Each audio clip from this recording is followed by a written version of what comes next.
Have you ever been at a game maybe, or even just watching your national team and felt totally connected to everyone around you? That real like us feeling? Oh, yeah. Or maybe you've noticed how you act differently depending on who you're with, like close friends versus, say, new colleagues. Exactly. It's that kind of shifting sense of self within different groups, and that's really what we're diving into today. Right. And it's not just a feeling, is it? There's actually a pretty powerful theory behind it all. This idea that we have these multiple social selves. Mm-hmm. Connected to all the groups we belong to, nationality, job, hobbies, you name it. Precisely. Yeah. And the theory that explains this is social identity theory. Right. And it basically helps us understand these kind of hidden forces that shape how we see ourselves and others just because of the groups we're in. Explains why we feel so strongly about our groups, maybe even why we favor them. And understanding this, it gives you a really useful lens for looking at things like team dynamics at work or even bigger social issues. It helps decode why people act the way they do in groups. Yeah. So we've been looking closely at the core ideas and the research behind social identity theory. Our mission really is to unpack it for you, make it clear how it works and why it matters in, well, everyday life. Okay, so let's jump in. This core idea first. Multiple social selves. Right. So the basic concept is that our self isn't just one single thing. It's multifaceted. Mm-hmm.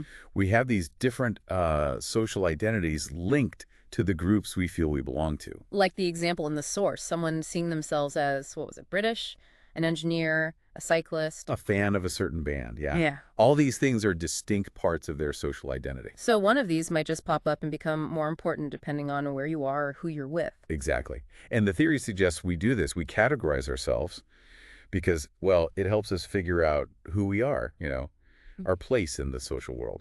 And it can give us a sense of value, too. How so? Well, think about that sports team example again. When your team wins, you feel this surge of pride, right? Your self-esteem gets a boost. Ah, okay. Yeah, that makes sense. Your group's success feels like your success. Mm-hmm. So how does the theory explain which identity takes over? Like, when does being British matter more than being a cyclist? That's where this idea of salience comes in. Salience just means how noticeable or important something is at a particular moment. Okay. So in certain situations, one of your social identities becomes more salient, more prominent than the others. And that's the identity that's likely going to guide how you think and act right then. The source mentioned an American in the Czech Republic.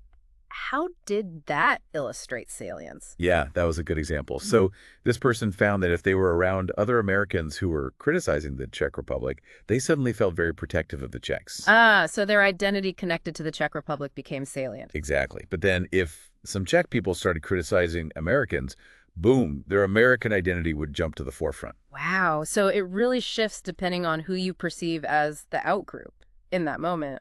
Precisely. It shows how fluid these allegiances can be based on the immediate social context. Makes you think, doesn't it?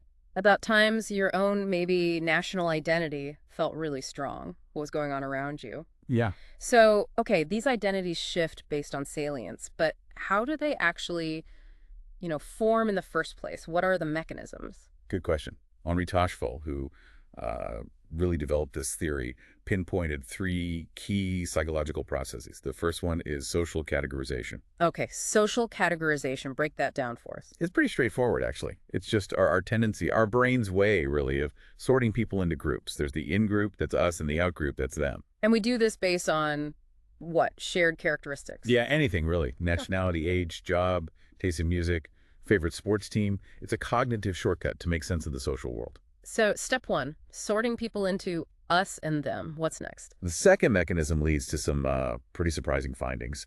It's called the minimal group paradigm. Minimal group. Sounds like the absolute bare minimum needed to be a group. That's exactly it. Tajfel did these amazing studies showing that you could randomly assign people to groups based on like the flimsiest, most meaningless criteria. Like flipping a coin. Literally like flipping a coin. Or even telling them they preferred one abstract painting over another. Yeah. And just that tiny arbitrary division was enough to make people start favoring their own group. Wait, really? Just being told you're in the blue group makes you like other blue group people more, even if it means nothing. Yeah. It shows this like fundamental tendency towards us versus them thinking. It doesn't take much to trigger it. That's kind of mind-blowing. You'd think you'd need some actual shared history or goals. But apparently not always. The classic experiment that really shows this is the Kandinsky versus Klee study. Ah, yes, the artists. Tell us about that one. Okay, so they got a bunch of teenage boys. Showed them pairs of paintings by Kandinsky and Klee. Didn't tell them who painted which. Then they randomly told each boy, okay, you're in the Kandinsky group, or you're in the Klee group. Supposedly based on preferences, but actually, it was totally random. Got it. Pure chance. Pure chance. Then, the key part. Each boy had to decide how to allocate points, which translated to small amounts of money to two other boys. One boy was from their own supposed group, say Kandinsky, and the other was from the other group, Klee. Okay, so they're deciding how to divvy up the rewards. What were their options? They had choices. They could go for maximum joint profit, the most points for everyone overall, or they could try to get the maximum points just for their own group member. Or, and this is the kicker, they could choose the option that created the biggest difference in points between the in-group member and the out-group member. And what did they choose? Surely they'd go for maximizing points for their own group. Well, they did favor their own group, yes. But what was really striking was how often they chose the maximum difference option, meaning they would actually choose to give their own group member fewer points if it meant the difference between their guy and the other group's guy was as large as possible. Whoa, so they'd rather get like 7 points while the other guy gets 1 instead of getting 10 points while the other guy gets, say, 8. Exactly. Even though 10 is obviously more than 7 for their own group member, they sacrificed their own group's absolute gain just to make sure they were further ahead of the outgroup. That's unsettling. It's like winning isn't enough. You have to make sure the other guys lose more. That's the core finding Tajfel drew from this. Outgroup discrimination, this us versus them bias, can be triggered incredibly easily, even by things that are completely arbitrary. It points to something deep-seated about wanting our group to be distinct, to be on top. Now, the source mentioned some caveats with that study, didn't it? Strengths and weaknesses. Oh, absolutely. It's important. On the plus side, it was highly controlled, lab setting, so you can be pretty confident about cause and effect. It's easily replicable. No. But the task itself, allocating points, is pretty artificial, right? Not exactly real life. And it's possible the boys just saw it as a competition and acted how they thought they were supposed to act, trying to win for their team. Demand characteristics, yeah. Right. And also, it was done with British schoolboys. So, can we automatically say this applies exactly the same way to, say, adults in a different culture? Maybe not. We need to be a bit cautious about overgeneralizing. Good points. Okay, so we have categorization, and even minimal groups lead to favoritism and discrimination. What's the third mechanism Tajfel identified? The third piece is social comparison and the drive for positive distinctiveness. Positive distinctiveness, meaning we want our group to look good. Exactly. Once we've sorted ourselves into us and them, we naturally compare our group to others. And crucially, we're motivated to see our own group in a positive light, to see it as better or distinct in some positive way. This helps maintain our self-esteem. So belonging to a group that we see as good makes us feel good about ourselves. Precisely. Yeah. Think about that study mentioned in the source, Cialdini's work with college football fans. Right, the team gear. Yeah. Yeah. After a win, students were way more likely to wear university apparel, sweatshirts, hats, whatever, compared to after a loss. They were basking in reflected glory. Right. Showing off their connection to the successful group. Exactly. It's a way to publicly signal your membership in a positively distinct group, boosting your own image by association. Okay, this is making a lot of sense. Categorization, minimal group bias, seeking positive distinctiveness.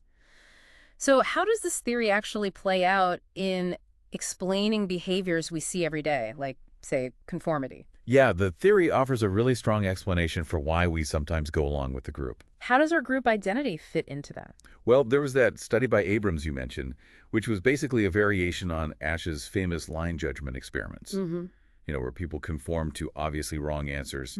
What Abrams did was manipulate the perceived group identity. Participants were led to believe the other people giving answers were either part of their in-group other psychology students or an out-group ancient history students. And what happened? They conformed significantly more to the wrong answers when they thought the Confederates were fellow psychology students, part of their in-group. So you trust your people more, even when they're clearly wrong. Seems that way. Conformity dropped way down when they thought the others were from the outgroup. And interestingly, participants even reported feeling less confident in their own correct judgments when their in-group disagreed with them. Wow, that really shows the power of that in-group influence. Definitely. It suggests we assign more weight, more validity to the opinions of those we see as like us. Okay, so it explains conformity. What about influencing behavior? This source talked about crowd control. Right, Drury's work. This is fascinating stuff. They used VR, virtual reality, to simulate a fire in the London Underground. And they manipulated whether participants felt a sense of shared identity. In some conditions, they were primed to think of themselves, say, as all fans of the same football team heading to a match. In others, there was no shared identity emphasized. And did it make a difference in how people reacted to the fire? A huge difference. When they felt that shared identity, the sense of we, people were much more likely to help each other out, even strangers. They'd offer assistance, wait for others, coordinate. Even if it might slow down their own escape. Yes. That feeling of shared identity seemed to foster cooperation and reduce selfish behavior, compared to the condition where they didn't feel that connection. So that feeling of we're all in this together can literally encourage people to help each other in a crisis. That's the key takeaway. And Drury argues that emergency services could leverage this, instead of just alarms or impersonal instructions, using language that emphasizes a collective identity. Like all passengers or everyone in the building. Exactly. That could actually promote more orderly and cooperative evacuation, potentially saving lives, by fostering that sense of shared fate and responsibility. That's a really powerful, practical application. Amazing. But, like any theory, social identity theory isn't perfect, right? The source mentioned limitations. Absolutely. It's important to keep that perspective. No theory explains everything. One limitation is that while it's good at explaining when a group identity might become salient and influence us, Yeah. it doesn't always perfectly predict why sometimes our personal, individual identity might still override the group identity in a particular situation. There's still individual variation it doesn't fully capture. So it's a strong tendency, but not an absolute rule. Right. And another point is that focusing only on social identity can sometimes be a bit reductionist. Meaning it oversimplifies things. Yeah. It might downplay other really important factors, things like, the specific cultural context or individual rewards and punishments, or maybe societal pressures and constraints. Those things obviously shape behavior too. Like someone's economic situation might matter more than their group identity in some choices. Exactly. So it's a powerful lens, but not the only lens we should use to understand human behavior. That's a fair point. We need to see the bigger picture. Now, before we wrap up, the source had that interesting thinking locally bit about school pep rallies. How does social identity theory help us understand those? Oh, pep rallies are almost like a textbook example. Think about it. What's the goal? To get everyone hyped up for the team, build school spirit. Exactly. It's all about making that school identity, that us, super salient. You've got the shared colors, the chants, the mascot, maybe highlighting the team's strengths. And often making fun of the rival school, the them. Right. That comparison reinforces the in-group's positive distinctiveness. It's all designed to strengthen those bonds, make people feel part of this positive, unified group, the school. So it's a deliberate attempt to harness these principles, make the in-group salient, compare favorably to the out-group, boost collective self-esteem. Pretty much, yeah. Whether they're effective is another question, but the mechanisms they're trying to use line up perfectly with social identity theory. Interesting. Okay, so let's try and boil this down. If someone were to take away just a few key things from our deep dive today, what should they be? I'd say, first, remember we all have multiple social identities tied to our groups. Second, these identities really do influence how we think and act, often without us realizing it. Okay. Third, we naturally categorize into us and them, and this bias towards us can pop up even with really minimal random groups. Right, the Kandinsky-Klee thing. Yeah. And finally, we compare our groups to others and try to see our own groups in a positive light. The drive for positive distinctiveness boosts our self-esteem. And why does grasping all this matter for you listening? Well, it just gives you such a useful way to understand so much of what goes on around you. Teamwork, conflict, why people feel such loyalty to certain groups, maybe even your own biases. It sheds light on everything from office politics to international relations in a way. Definitely. It helps decode group behavior, making the social world a little less mysterious. Okay, so here's a final thought to leave you with. We know this social identity stuff is powerful, and we know we tend to favor our own groups. So the question is, How can being more aware of our own multiple identities and this potential for bias actually help us? How can we use that awareness to maybe navigate our complex, interconnected world a little better? That's a big question, isn't it? Something to definitely mull over.